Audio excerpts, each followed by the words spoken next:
또 들어가 보도록 할게요. 61번. 적정 임도 밀도가 5m/헥타르일 때 인도 간격은 임도 밀도분의 만 외우셔야 되는 거죠. 임도 간격은 임도 밀도분의 만 꼭 외우셔야겠습니다. 자, 그러면 임도 밀도가 뭐다고요? 지금 5죠? 만을 5로 나누면 뭐다? 2000이다. 그래서 답은 61번에 2번 2000이 되겠습니다. 그래서 저희는 이 적정 임도 밀도와 집재거리 요식들 지금 4가지 것들 다 아셔야 된다고 했습니다. 그래서 임도 간격이 가장 간단하게 구하는 문제였고, 집재거리는 이 임도 간격을 구한 뒤 그것에 곱하기 2분의 1. 평균 집재거리는 집재거리, 이 집재거리의 2분의 1을 하든지 아니면 요 임도 간격의 4분의 1을 하든지, 그쵸? 결국 같은 것이죠. 또는 개발지수라는 것이 있다. 이것은 평균 집재거리 곱하기 2500분의 임도 밀도라는 거, 이것도 같이 기억을 하시면서 개발지수는 1보다 크거나 작으면 불균이라는 상태라는 거 알죠? 그런 것도 같이 정리를 하시면 좋을 것 같네요. 그래서 정리를 한번 쭉 하시면 되겠습니다. 자, 62번 보시도록 할게요. 62번. 임도의 노체와 노면의 구조에 관한 설명이다. 옳은 것은 했습니다. 노체와 노면의 구조. 1번. 쇠석을 노면으로 사용한 것은 사리도이다. 쇠석을 노면으로 사용한 것은 쇠석도이죠. 쇠석도. 사리도는 자갈을 이용한 거죠. 자갈. 그렇기 때문에 틀렸습니다. 쇠석도 또는 부순도끼리라고 했던 거 기억하셔야겠습니다. 2번. 노체는 노상, 노반, 기층, 표층 순서대로 시공한다. 맞죠? 그래서 제가 노상하고 노반하고 항상 헷갈리니까 노상 제일 밑이라고 외우라 했죠. 노상 제일 밑이야. 그래서 노상, 노반, 기층, 표층, 그 다음에 하나 더 더하자면 노면이다라는 거, 거기다 노면까지 하나 정리를 해두시고 알아두시면 좋을 것 같네요. 3번. 토사도는 교통량이 많은 곳에 적용되는 것이 가장 경제적이다. 토사도는 가장 흘러내리기 쉽겠죠. 그렇기 때문에 가장 교통량이 적은 곳에 시공을 해야겠죠. 그렇기 때문에 답은 3번도 틀렸다라는 얘기죠. 4번. 노상은 임도의 최하층에 위치하여 다른 층에 비해 내구성이 큰 재료를 필요로 한다. 아니죠. 상층부일수록 좋은 재료를 해야 된다고 했습니다. 근데 지금 여기서 노상은 가장 아래잖아요. 보통 상층부일수록 가장 좋은 재료를 사용해야 된다라는 거죠. 노면, 표층, 기층, 노반, 노상 순으로 이쪽이 더 재료가 좋아야 된다라는 얘기입니다.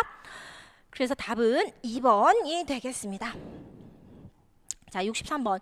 중심성 측량과 영선 측량에 대한 설명으로 옳지 않은 것은 1번. 영선은 절토 사면과 성토 작업의 경계선이 되지는 않는다. 영선이야말로 절토 작업과 성토 작업의 경계선이 되는 게 영선이었습니다. 그렇죠? 산이 있으면 우리가 임도를 이렇게 설치한다고 했을 때 이 절토 사면과 성토 사면의 절토사면과 성토사면의 교차점이 되고 그 점을 0점이라고 하고 0점을 이은 것, 0점을 이은 종축을 바로 우리는 영선이다라고 한다고 했습니다. 그렇기 때문에 여기는 이런 절토 작업과 이 성토 작업과 성토 작업의 경계선이 되는 게 맞지요. 그렇기 때문에 옳지 않은 것이니까 63번에 1번입니다. 나머지 한번 읽어보겠습니다. 영선 측량은 시공기면의 시공선을 따라 측량함으로 굴곡을 제외하는 개혁고 상태로 측량한다. 맞고요. 3번의 균일한 사면일 경우에는 중심선과 영선은 일치되는 경우도 있지만 대개 완전히 일치되지는 않는다. 아무리 경사면이 균일하더라도 절대 완전하게 만날 수는 없다. 그렇게 되긴 힘들다라는 것이죠. 4번의 중심선 측량은 지방고 상태에서 측량하며 종단면도 상에서 계획선을 설정하고 계획거를 산출한 후 종단과 횡단의 형상이 결정된다. 맞습니다. 그래서 답은 1번이 되겠습니다. 자, 64번은 그냥 보시도록 할게요. 64번. 수확한 인목을 임내해서 박피하는 이유로 가장 부적합한 것은 1번 신속한 건조. 맞죠? 박피를 해놓으면 아무래도 건조가 좀 더 빨라지겠죠. 2번 병충해 피해 방지. 그쵸? 보통 벌채해 놓은 그런 원목 수목에는 그 숲이 안쪽으로 뭐 해충들이 다 들어가서 월동을 하거나 여러 가지 하게 돼 있습니다. 그렇기 때문에 피해를 방지하기 위해서 박피를 하는 것이 좋겠죠. 3번 운제 작업의 용이 맞죠. 아무래도 수피가 있는 것보다 없는 것이, 깔끔한 것이 운제 작업할 때도 더 좋다라는 것. 4번에 고성능 기계화로 생산 원가의 절감. 오히려 생산 원가가 높아지면 높아졌지 더 싸지지는 않는다 이거죠. 박피를 하게 되면 임내에서 박피를 하기 때문에. 그렇죠? 그 때문에 답은 4번이 되겠습니다. 자, 65번. 다음과 같은 폐합 다각 측량의 성과표를 이용하여 측선 CD와 배행거를 구하는 값으로 옳은 것은 근데 단 위경거에 오차는 없는 것으로 함. 자, 위거 경거에 오차는 없다라고 나온 것은 뭐냐? 폐합 오차가 없다라는 소리예요. 폐합 오차가 만약에 폐합 오차가 있으면 만나지를 못한다 이거죠. 자, 이렇게 오다가 여기까지 와버렸어요. 그쵸? 여기서 예선하고 첫 번째 측선하고 마지막 측선하고 만나지를 못했어요. 그러면 그것이 폐합 오차가 있다라고 하지만 지금 폐합 오차가 없다라는 말은 정확하게 만났다는 뜻이에요. 자, 정확하게 만났다는 뜻이라는 것은 위거를 더했을 때 또는 경거를 더했을 때 얘네가 무엇이 돼야 된다? 그 합이 0이 돼야 된다. 그쵸? 그 합이 0이 돼야 된다. 자, 이것이 폐합 트래버스에서는 위거와 경거의 합이 각각 무엇이 돼야 된다? 0이 돼야 된다. 결국 만났다라는 것은 플러스 마이너스 했을 때 똑같이 그 자리에 돌아오는 거기 때문에 당연히 0이 돼야 된다는 소리입니다. 그래서 위거와 경거의 합이 0이 된다는 걸 먼저 기억을 하십니다. 자, 그럼 제가 지금 교재에 있는 걸 썼어요. AB 측선 BC, CD, DA 썼습니다. 자, 그래서 얘가 먼저 이걸 몰랐어요. 우리가 CD 측선의 길이를. 그쵸? 위거를 몰랐어요. 그랬을까? 얘를 다 더해보고 이것이 0이 될 때 그러면 이것을 세 개를 더해보면 플러스 33.08이 나오니까 측선 CD의 위거는 마이너스 33.08이 되겠다라는 것. 마찬가지 경고도 이걸 몰랐어요. 자, 이걸 다 더했을 때 0이 되게 돼요. 그럼 마지막에 BC의 경고는 35.39가 되겠다라는 것. 자, 그러면 자, 우리는 위거 경고의 값을 먼저 이제 구했어요. 그쵸? 근데 지금 여기서는 뭘 구하라고 여러분? 측선 CD의 배행거를 구하래요. 배행거. 자, 배행거라는 거 뭐라고 했죠, 여러분? 횡거가 2배라고 해서 배행거라고 했죠. 횡거가 2배인 것을 이용하여 배 면적을 구하고 면적이 2배인 것을 구하고 결국에는 그 면적이 2배인 것을 반음으로 나눔으로써 그 폐합 트래버스의 면적을 구하는 방법. 그것이 바로 배행거법이었습니다. 기억하시죠? 이거는 계속 요즘에 문제가 종종 잘 나오고 있죠. 자, 그래서 배행거 구하는 저희는 식을 알아야 됐어요. 그쵸? 전측선의 배행거, 전측선의 경거, 그측선의 경거. 요 세 개를 꼭 기억하셔야 된다는 거. 자, 근데 첫 번째 측선에서의 배행거는 뭘로 한다? 바로 그측선의 경거로 한다. 첫 번째 측선 AB 측선의 배행거는 그측선의 경거로 한다. 경거니까 41.73이죠. 자, 첫 번째 건 적었어요. 자, 두 번째 BC의 배행거를 구해 봅시다. 전측선의 배행거가 41.73이죠. 41.73 더하기 전측선의 경거 41.73 또 41.73 플러스 그측선의 경거 35.39 더했습니다. 그랬더니 뭐가 나요?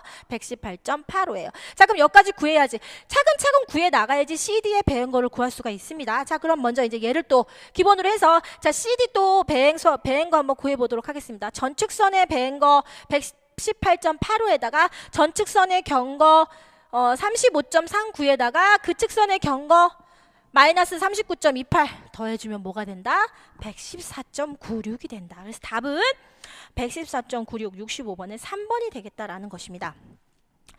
114.96을 하고 만약에 CD까지 마지막까지 한번 구해보도록 하겠습니다. 마지막에 배행거까지. 자, 그러면 그 전측선의 배행거 더하기 전측선의 경거 더하기 그측선의 경거 해서 쑥 더해주면 마지막은 37.84가 되겠다라는 얘기입니다. 그래서 지금은 이제 배행거까지 나왔지만 그 전에 이제 계속 기출문제 보면 배행거를 또 통해서 또 배면적을 구하고 배면적을 통해서 그 폐합 트래버스의 폐합 다각형의 면적을 구하는 것도 나왔었죠. 그래서 그렇다라는 거 기억하시고 우리가 하나 항상 기억해야 될 것은 요거라는 거. 그쵸?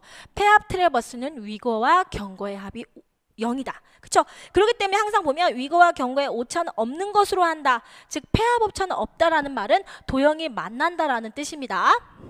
만난다라는 뜻입니다. 여기서 제가 한번 간단하게 말씀드려 볼게요. 자, 위거라는 것은 남북 방향으로 그 측선에서 어떤 측선에서 남북 방향으로 내린 선을 우리는 바로 위거라고 했었습니다. 그리고 동서방향으로 내린 선을 우리는 그 경거라고 했죠. 자, 그러면 이쪽 방향으로 올라갈 땐 항상 플러스. 자, 위로 올라가거나 오른쪽으로 갈 때는 항상 플러스이고 아래로 내려가거나 왼쪽으로 갈 때는 항상 마이너스입니다. 그렇다면 경거, 위거를 따져보면 결국 이만큼 갔다 이만큼 갔다 이만큼 갔다 이만큼 갔다 하다 보면 더해주고 빼주고 더해주고 빼주고 더해주고 빼주가 결국 다 어떻게 된다? 0이 된다. 0이 된다 라는 소리입니다. 그러니까 요걸 하나 얻다가 한번 정리를 하셔서 보시면 되겠고요. 저희 교재 때 제가 한번 자세히 설명을 드렸었죠. 그것도 잘 정리를 하시면 될 것 같습니다. 자, 그 다음에 66번 보시도록 할게요. 설계 속도가 25km/h, 가로 미끄럼에 대한 노면과 타이어의 마찰 계수가 0.15, 노면의 횡단 기울기가 5%일세, 곡선 반지름은 그래서 저희 최소 곡선 반지름식은 두 가지가 있다. 그래서 우리 꼭 외워야 된다 그랬죠. 운반되는 통나무 길이에 의한 것과 마찰력, 원심력과 타이어 마찰 계수에 의한 방법이 두 개 있었다라는 거 기억하시면서 4b분의 l 제곱 127 f 플러스 i분의 v의 제곱 요것도 같이 꼭 저희가 외우셔야 된다고 했었죠. 그럼 자 여기서 보시면 이번에는 노면과 타이어의 마찰 계수에 의한 거예요. 그쵸?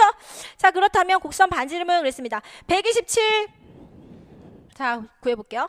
127 플러스 타이어의 마찰 계수 얼마라고 했나요 지금? 타이어의 마찰 계수가 0.15 그쵸?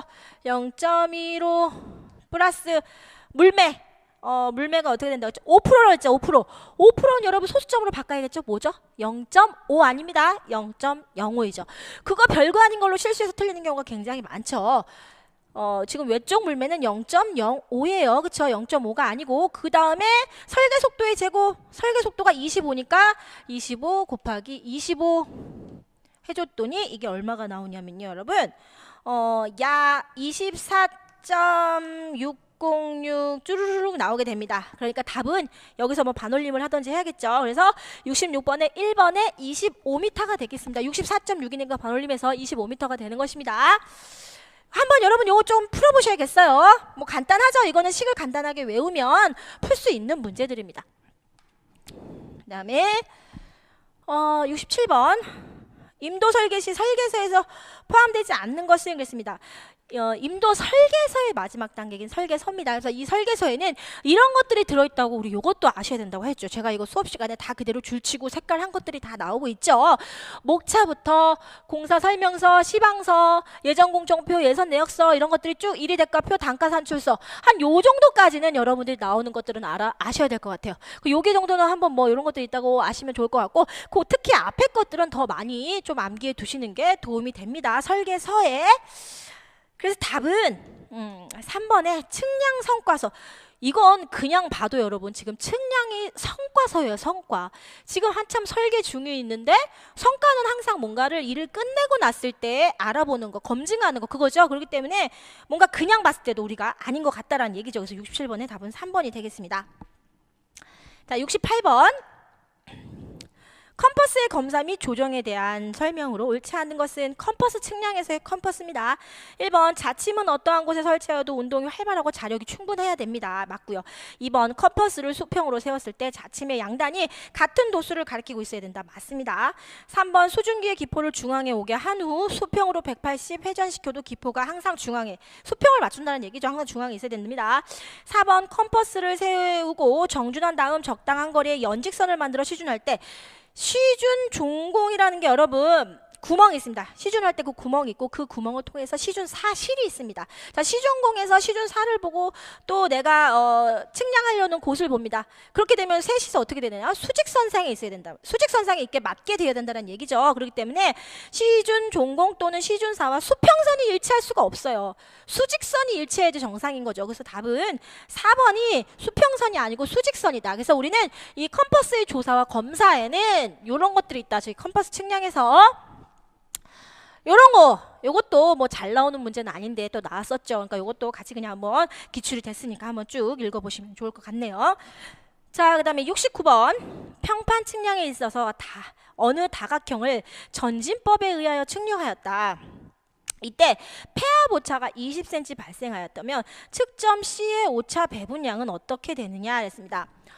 자, 폐합 오차가 20cm가 발생을 했대요. 지금 제가 이제 폐합 오차가 없게 그림은 그렸습니다만 어쨌든 폐합 오차가 한 20cm 정도 발생을 했대요. 근데 전체 직선은 50, A에서 B가 50, 여기 20, 20, 20 하니까 뭐다? 전체 측선이 전 측선이 100m예요. 자, 그러면 우리가 이것도 이것도 그 오차 배분에 따라서 이 길이에 비례해서 전 측선의 길이에 비례해서 오차를 배분해 보자라는 것이죠.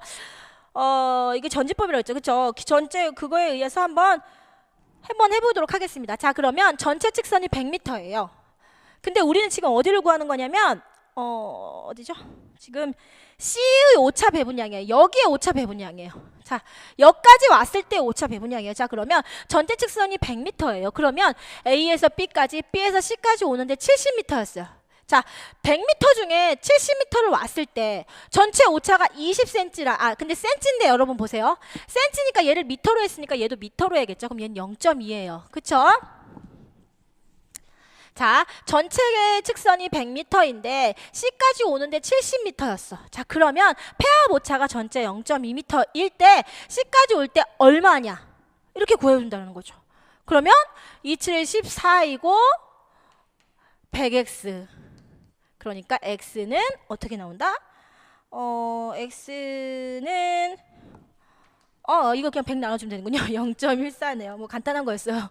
여기서 여기 나온 줄 알았는데. 그래서 x는 0.14가 나온다라는 것이죠. 그래서 여기 때 폐합 오차가 C일 때 폐합 오차의 배분량이 원래 전체는 20cm이지만 0.14m가 나온다라는 얘기입니다. 그래서 답은 69번의 답은 2번에 0.14m가 되겠네요. 그렇죠? 이거 되게 간단하죠. 생각보다 되게 어려운 어떤 식이 있는 게 아닙니다. 저희는 측선의 길이에 이렇게 비례해서 오차를 배분한다라는 얘기입니다. 그래서 전체가 100m인데 그중에 C까지 올 때는 70m였어요. 그러면 전체 폐합 오차가 이번에는 20cm니까 0.2일 때 C까지 오는 때 얼마냐? 그냥 비례로 계산한다라는 거죠. 그럼 가운데 곱하고 곱해서 나눠주면 0.14m가 된다라는 얘기입니다. 그래서 69번의 답은 2번이 되겠습니다. 임도, 자 70번 읽을게요. 임도 노면의 시공에 대한 사항으로 다음 가로 안에 공통적으로 해당하는 것은 노면의 종단 기울기가 몇 %를 초과하는 사질 토양 또는 점토질 토양인 구간과 종단 기울기가 몇 % 이하인 구간으로서 지반이 약하고 습한 구간에는 자갈을 부설하거나 콘크리트 등으로 포장을 한다. 그래서 답은 바로 8%에 해당한다. 자, 종단 기울기가 8%를 넘어버리면 굉장히 기울기가 급해지죠. 그렇죠? 그렇기 때문에 이런 사질 토양이나 또는 점질토 토양인 것 8%를 초과하면서도 사질 토양이나 점질토 토양인 곳에는 좀 더 이런 뭐 자갈이나 쇠석 또는 콘크리트 이런 것들로 부설을 해야 된다는 얘기고요. 또 8% 이하라도 그러면 안정적이잖아요. 그렇죠? 그런 것임에도 불구하고 지반이 약하거나 습하면 어떻게 된다? 그런 부분에도 콘크리트, 자갈, 쇠석 등으로 부설을 좀 해줘야 된다, 도와줘야 된다. 그래서 안전성을 좀 기해야 된다. 그런 내용인 거죠. 그래서 저희 종단 기울기 했을 때 제가 이렇게 정리를 했었죠.